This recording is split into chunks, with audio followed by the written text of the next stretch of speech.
This morning welcome Reverend Rob Kirby. He is the chaplain at MSUB and is responsible for a whole lot of students and their spiritual religious lives. So we're interested in hearing what he has to say about the spiritual questing of students in college.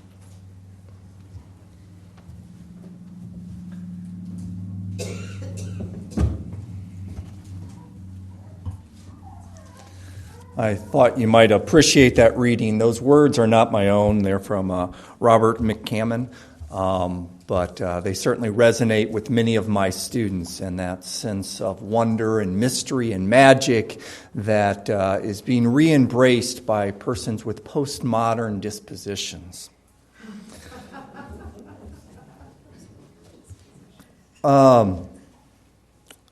Today, I'm going to kind of dive through two or three different things and invite you to journey with me. First of all, I'm going to tell a little bit about myself. I believe in a faith that is embodied, that faith resides somehow within us. So even as I speak to you, I want you to have a sense of who I am.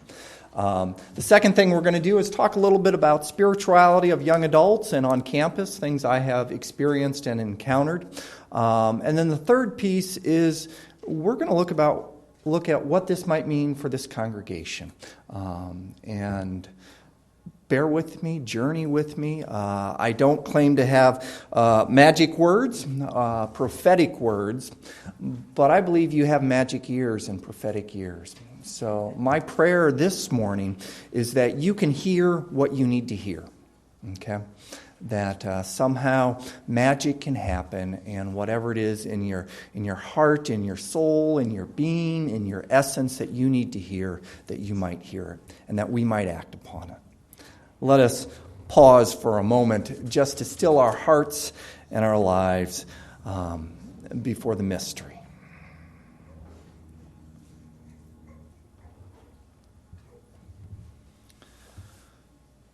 I am a wanderer.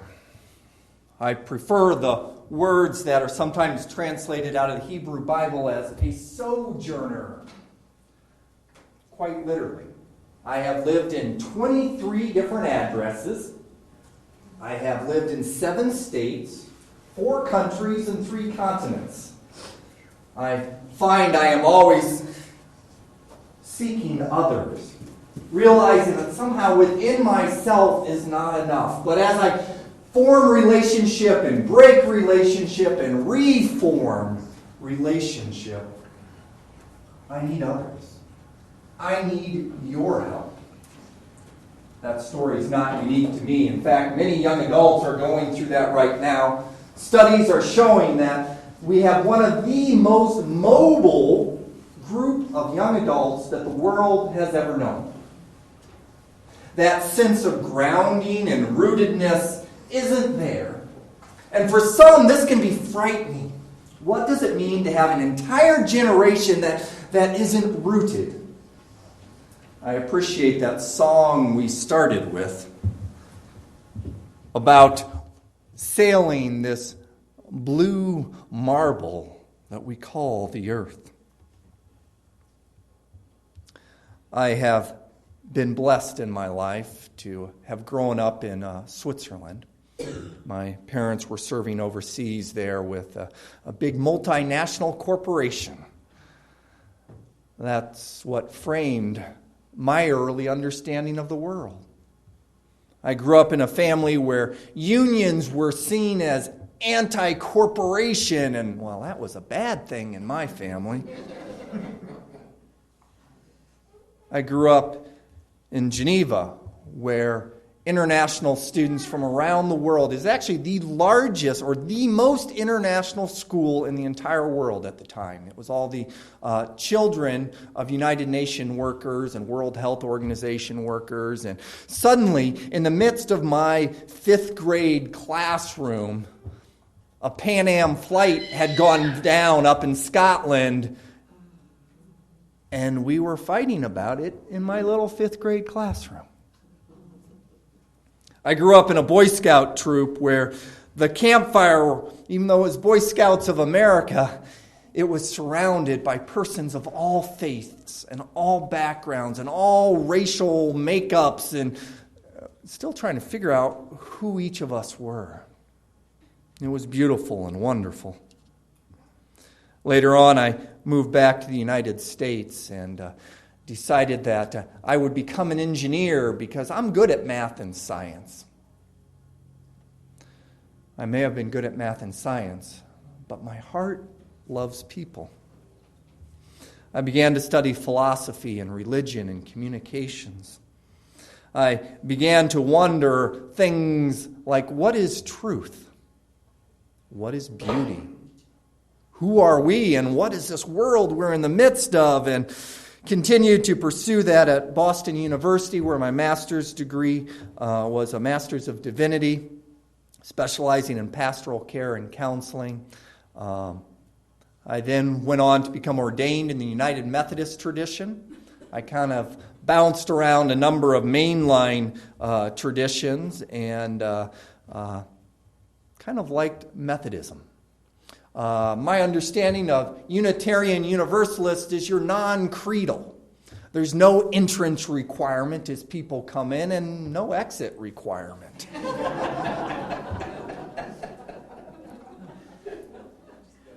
As Methodists, we're multi-creedal.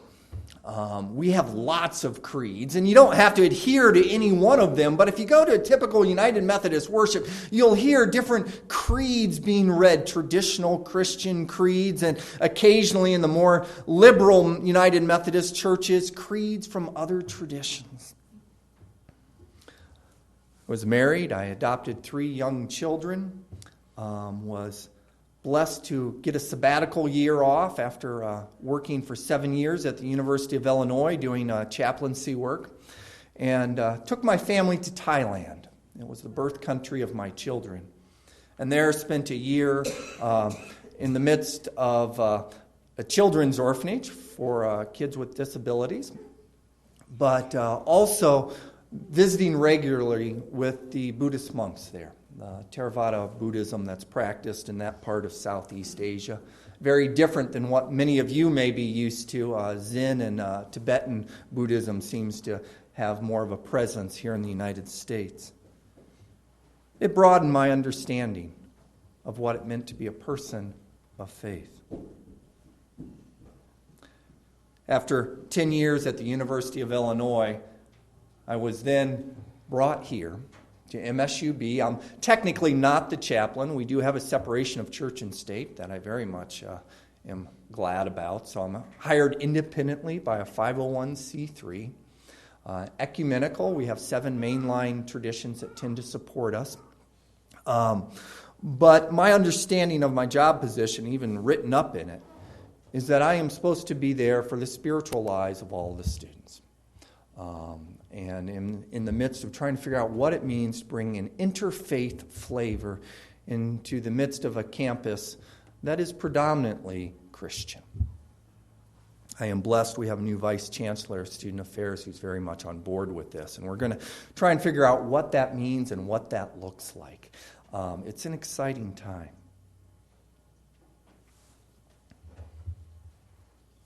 Young adults. Perhaps you have heard that young adults are not attending church as much as they used to. In fact, there's this movement of what we call nuns, persons who have grown up with no tradition.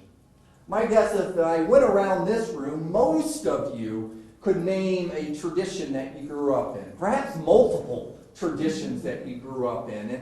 And perhaps it's flavored your understanding of the world. Perhaps you don't cling tightly to that anymore, but there's something there. For a growing number of American young adults, there is no tradition. The tradition, perhaps, is doing chores on Sunday morning. It's not coming through doors of churches or congregations. It's not being in community. It's this unrootedness. You begin to hear young adults talk about, I'm not religious. and you push a little bit, you'll hear things like, but I'm spiritual. I believe in angels. I believe in heaven and hell. Yes, they say these things, but the moment you say religion, the moment you say congregation, institution, working collectively as a faith community, those doors shut. They've heard about churches. They know about you churches. Even very, very progressive ones like yours get tainted with this sense that that you all want them to come in so you can change them.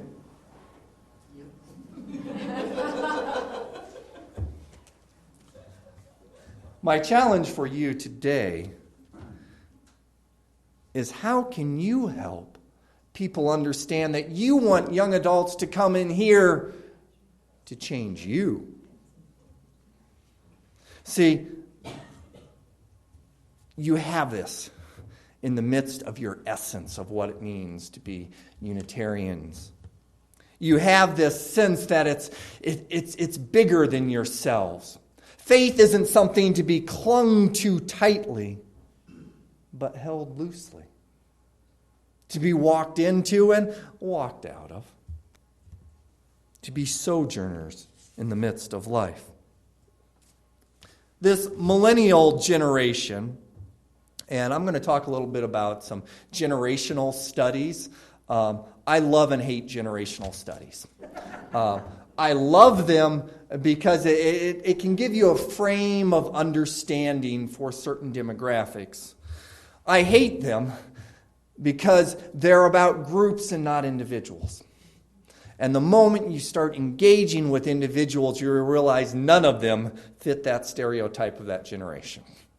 But we have generational studies, and they've talked a lot about this millennial generation. Currently, this generation is adults. They're 18 to 33. It kind of depends on where you draw that line. But they are relatively unattached to organized politics and religion. They're linked by social media. They're burdened by debt. They're distrustful of people and in no rush to marry. And they're supremely optimistic about the future. Millennials are the most racially diverse generation in American history, a trend driven by the large wave of Hispanic and Asian immigrants who have been coming to the U.S. for the past half century, and whose U.S.-born children are now aging into adulthood. In this realm, millennials are a transitional generation. 43% of millennial adults are non-white, the highest share of any generation in the United States. About half of all newborns here in America are non-white. The Census Bureau predicts that the full U.S. population will be a majority non-white sometime by 2043. Seismic change is coming. Is this threatening? Is this exciting? Is it life? Millennials have emerged into adulthood with low levels of social trust. In response to a long-standing social science survey question, generally speaking, we would say that most people can be trusted, or that you can't be too careful in dealing with people. Just 19% of millennials say people can be trusted. Other things about this generation. The highest percentage of four-year college graduates ever are coming out of our universities. Also, they have the highest personal debt, poverty rate, and unemployment rate of any generation when they were that age.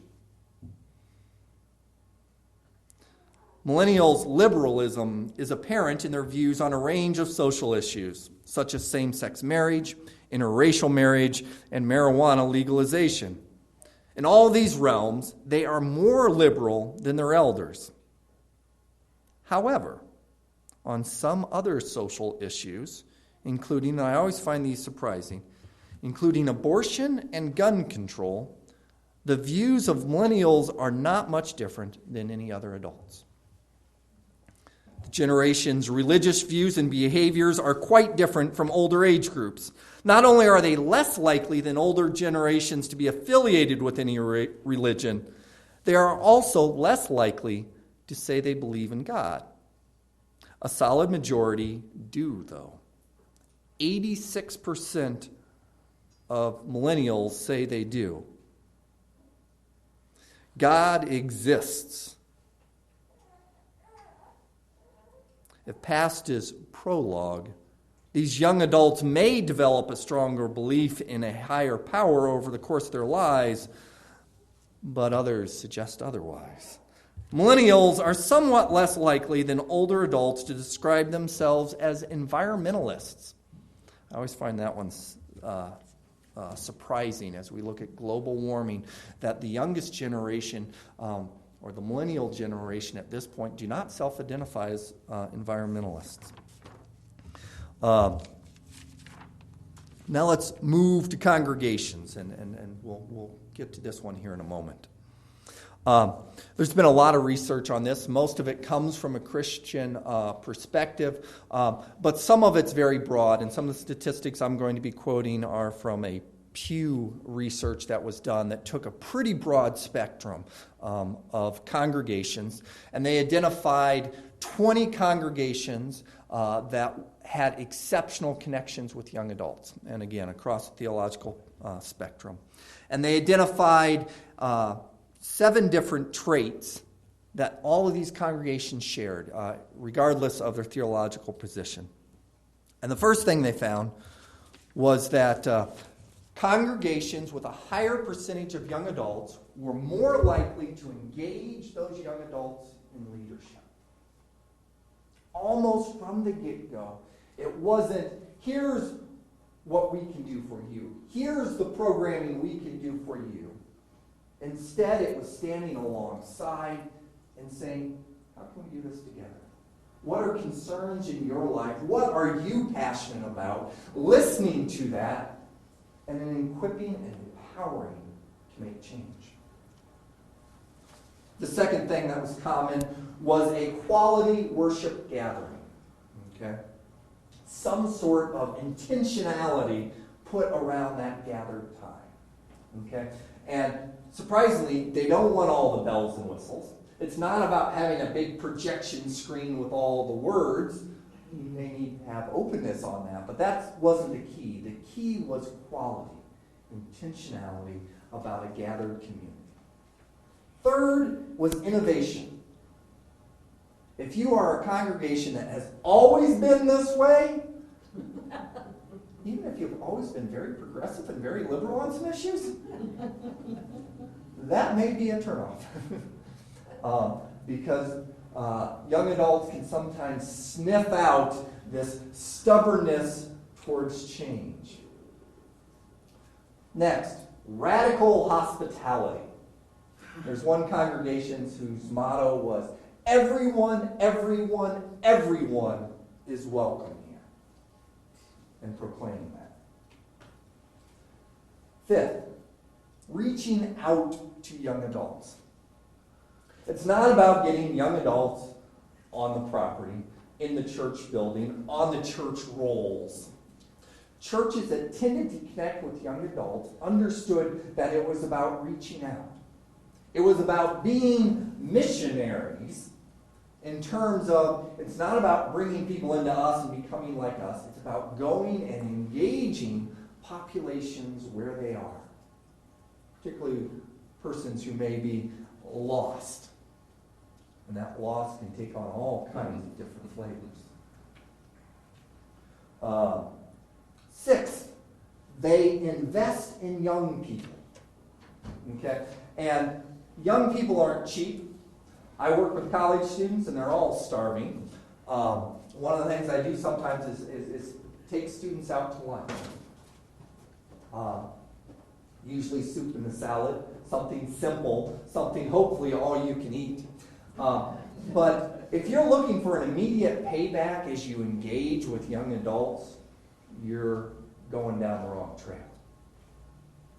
There is no immediate financial. In fact, there is more outlays that happen. I'm not just talking about outlays in terms of finances, but also in terms of time. Young adults crave an authentic faith. A faith of people who will sit and listen. And listen.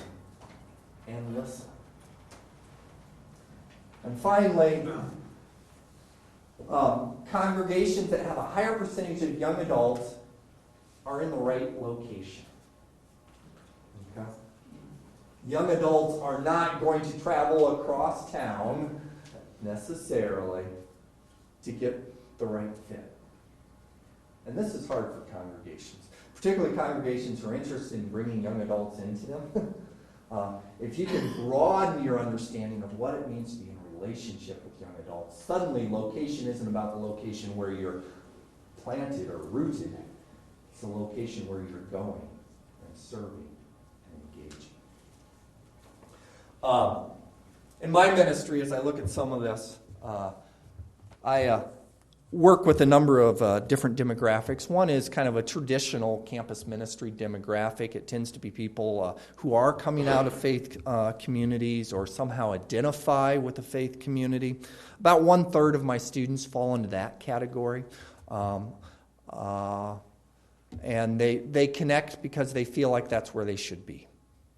About 1/3 of my students are LGBT students. I work, I'm the advisor for the OUT student group that works to figure out what it means to be in relationship with each other and in the community and be very proud about sexual orientation and gender identity and issues like that. And kind of the third major demographic I work with is international students. Yes, even here in the middle of Montana, we have international students. There at MSUB, it's one of our growing demographics. And I'll tell you right now, that's because of finances. International students pay full out-of-state tuition. They tend to stay in the dorms. There's trends across the nation about how do we engage more international students. Unfortunately, they are sojourners. And as they land here, they have no idea where to connect. I believe in a hospitality, the reality of me having lived several different places. I have come to appreciate those who welcome me. For me and our ministry there, we do international coffee houses. We do a lunch with international students. And more often than not, I just engage with international students in the hallways. They have no idea what it means to be in America, what it means to be American, what it means to be a person of faith, but they are wonderfully receptive. I had met a couple from the Middle East, and as I was walking by a couch area, they singled me over and said, "Pastor Rob, come over here real quick. We have a question for you." And they dropped down to hushed voices and said, "Well, how would you feel if your son or daughter said they were homosexual?" They knew I was a minister. They naturally knew that all ministers had to be opposed to subjects such as this. But they had the courage to ask me. And they were a little taken aback when they heard that I said, "Well, I would be proud if my son or daughter felt comfortable enough to share that piece with me, and would feel honored that I could walk along beside them." And their eyes got a little bit bigger.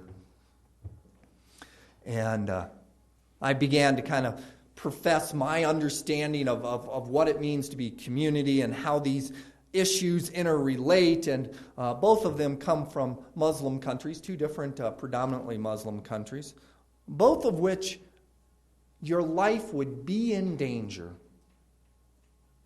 if you came out about these things. One of the students continued on and said, "Well, my dad is a researcher on issues of birth. And he is the expert in this very, very close country on persons who are born intersexed.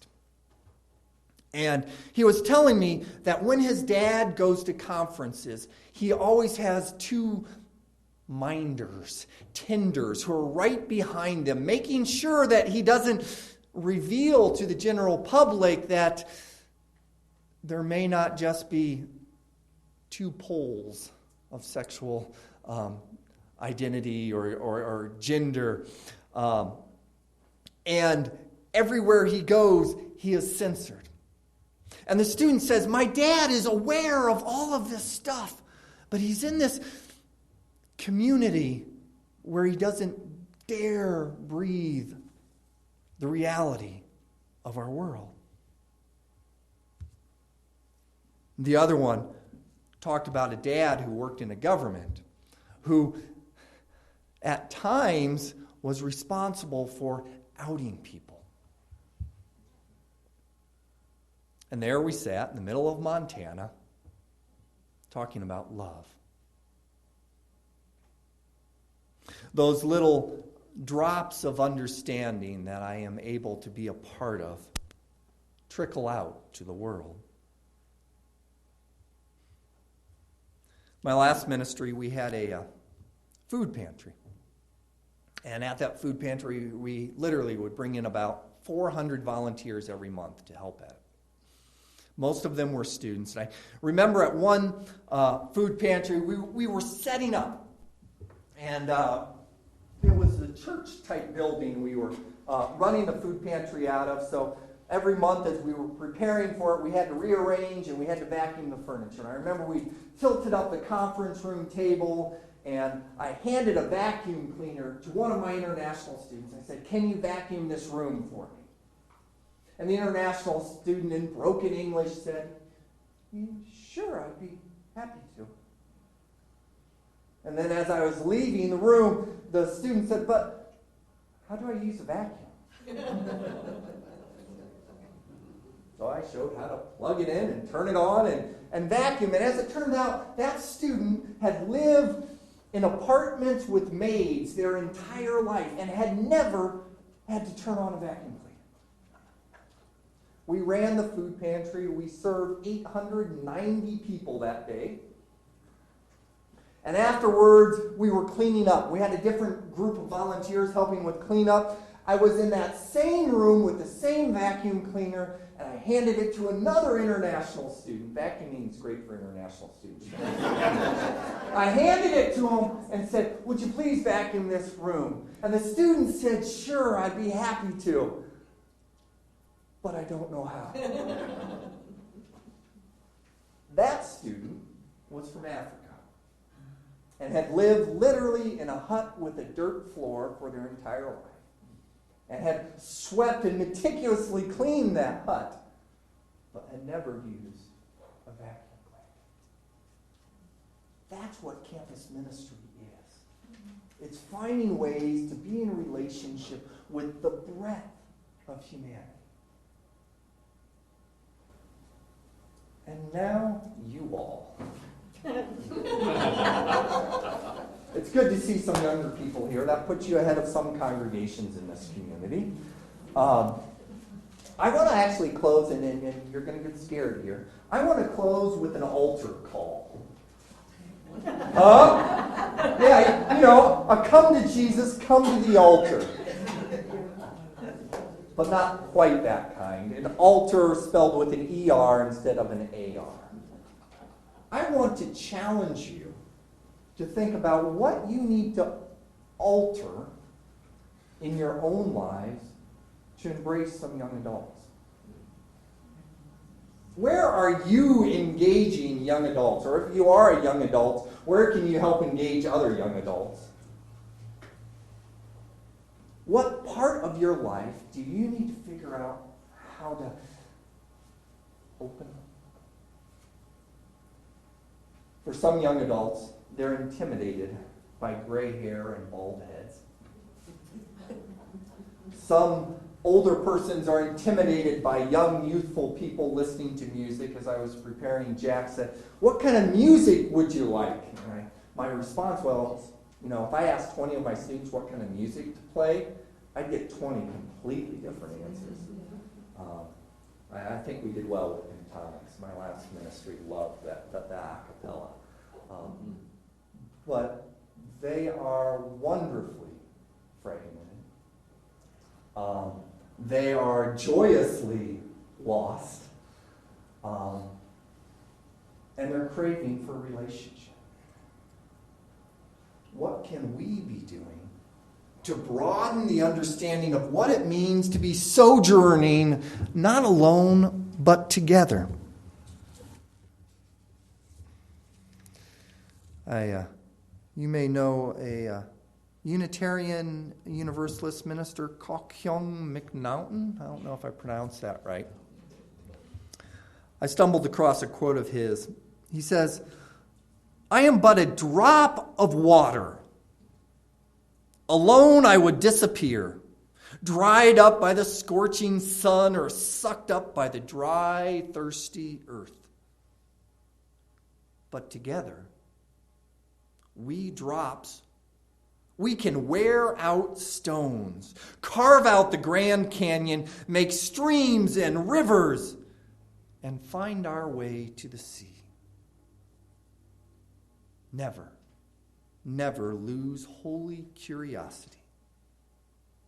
Go forth into this broken world, creating mosaics of tears and laughter, of loss and love, of wilderness wanderings and sweet homecomings. May it be so."